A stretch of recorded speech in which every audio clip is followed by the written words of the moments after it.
Have you ever heard of a film so cursed, so dangerous that it's rumored to kill anyone who dares to watch it?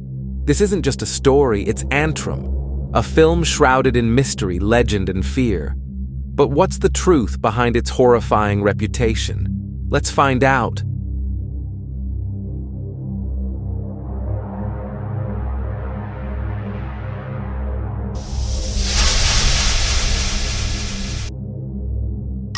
In 2018, two Canadian filmmakers, David Amito and Michael Licini, set out to create a horror film unlike any other.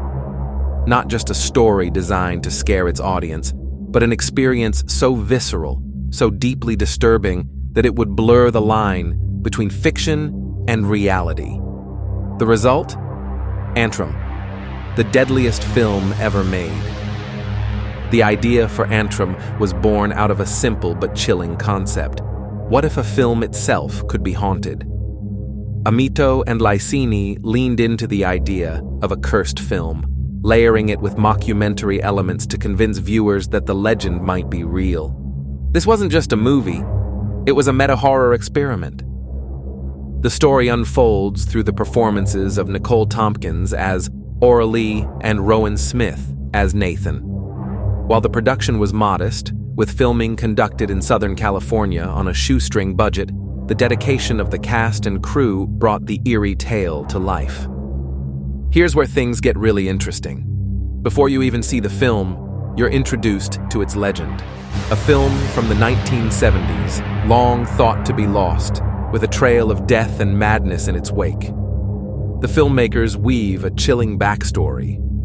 Antrum is said to be responsible for the deaths of numerous festival attendees and others who've watched it over the years. To heighten the fear factor, the creators open with a faux documentary segment, recounting the supposed history of Antrum's deadly legacy. Testimonies from fake experts and eerie archival footage sell the idea that this is no ordinary movie. It's an experience you might not survive. Of course, these claims are entirely fabricated, part of the film's clever marketing strategy. But that doesn't make it any less unsettling. Because even if you know it's fake, Antrum is designed to make you feel like it might not be.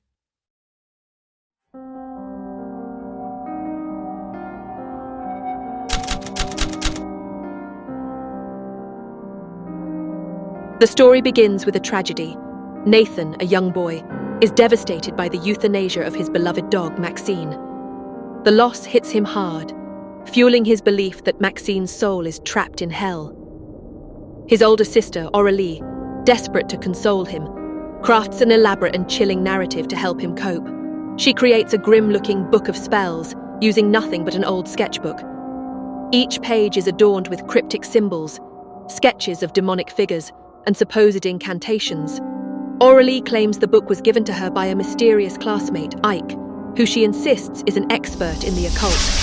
But this, like much of the story, is a fabrication, her way of easing Nathan's grief by leading him into a fictional adventure. Aurelie and Nathan venture into a secluded forest, known for its grim reputation, a site of frequent suicides.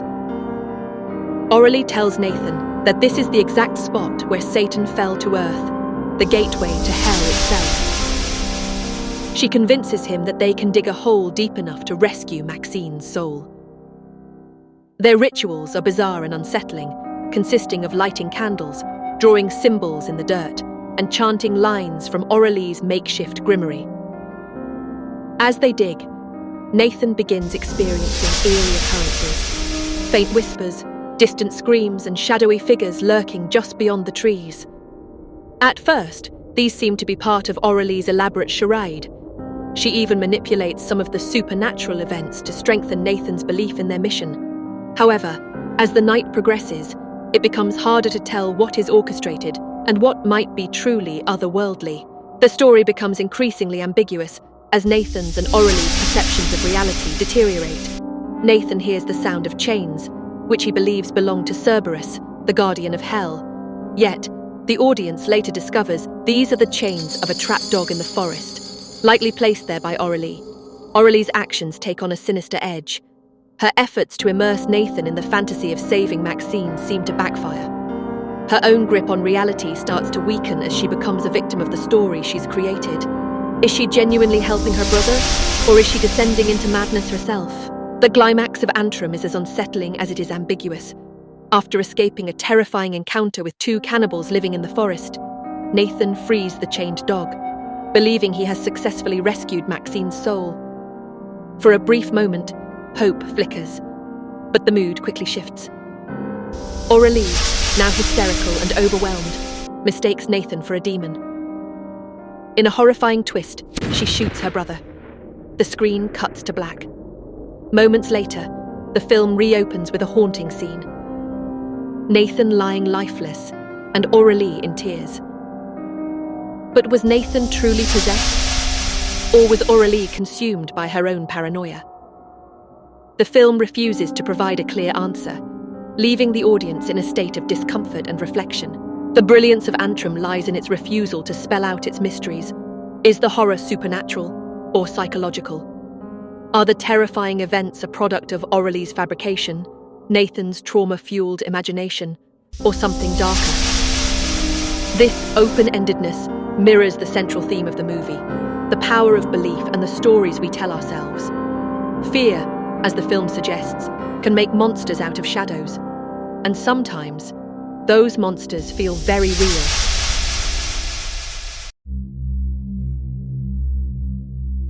So, how did critics and audiences react to Antrum? As you might expect, the responses were complicated. On one hand, some praised its creative use of the mockumentary format and its atmospheric folk horror style. Comparisons to classics like The Blair Witch Project and The Ring were inevitable. But others felt that the film's actual narrative didn't live up to its terrifying premise. At best, it's a fascinating experiment. At worst, a gimmick. Yet, what stands out is how deeply it burrows into your psyche.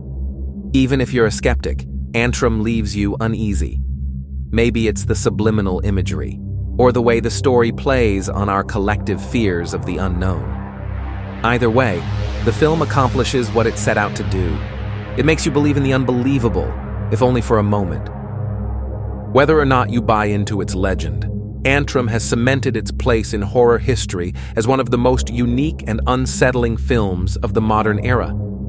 Its combination of folklore, psychological manipulation, and meta-horror has created a chilling experience that lingers long after the credits roll. So, what do you believe? Is Antrum a cursed film or just a clever work of fiction? Let us know your thoughts in the comments, and don't forget to like and subscribe for more unsettling explorations into the unknown. And remember, the abyss is waiting for you.